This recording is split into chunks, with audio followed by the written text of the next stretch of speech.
It's so mainit, kaya gagawa tayo ng palamig. Eto, kakaiba, Gulamanade and Milky Fruit Coolers.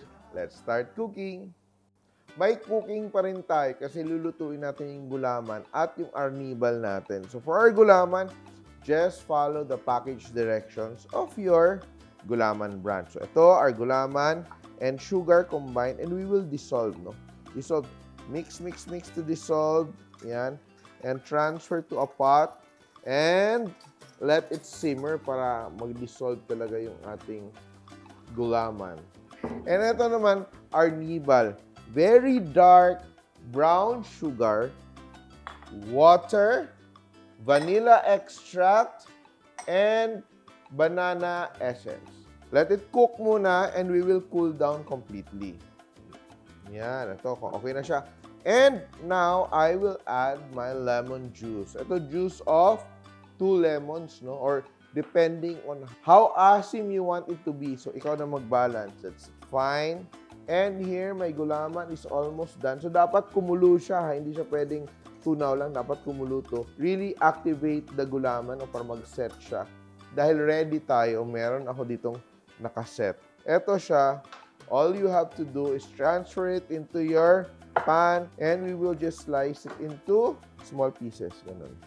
So, yung key natin dito, hanap ka lang ng malapad na mold para ganyan ka lang, no? Very easy to do. So, ito, you're just adding a little bit of sugar para may flavor, pero you don't want it to be sweet, no? Tuloy ang ligaya. Very simple to do. Again, masarap to talaga. So, we have here our condensed milk. Isang latang malaking condensed milk.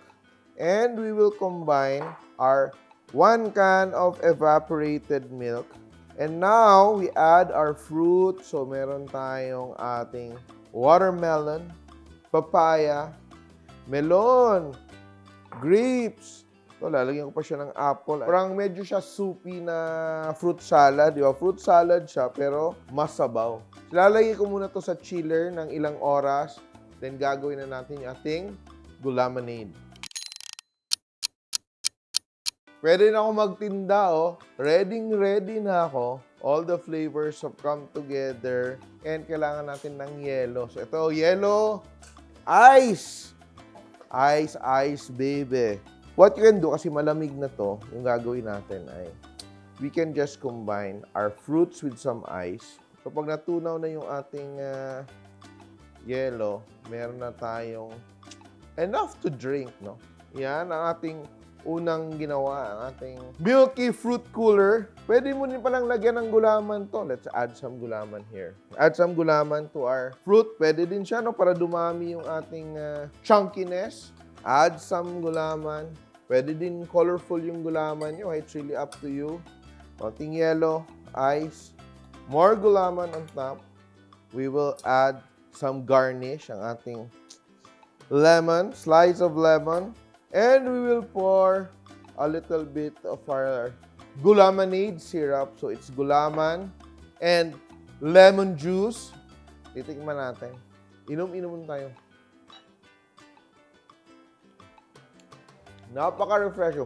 Napaka-interesting ng flavors kasi, di ba, there's that banana, vanilla essence. Pero all of a sudden, may tanginess lang dahil sa lemonade. Ang sarap niya. I think pwede din ito sa calamansi. Ang ating gulamanade and our milky fruit coolers. Simpol!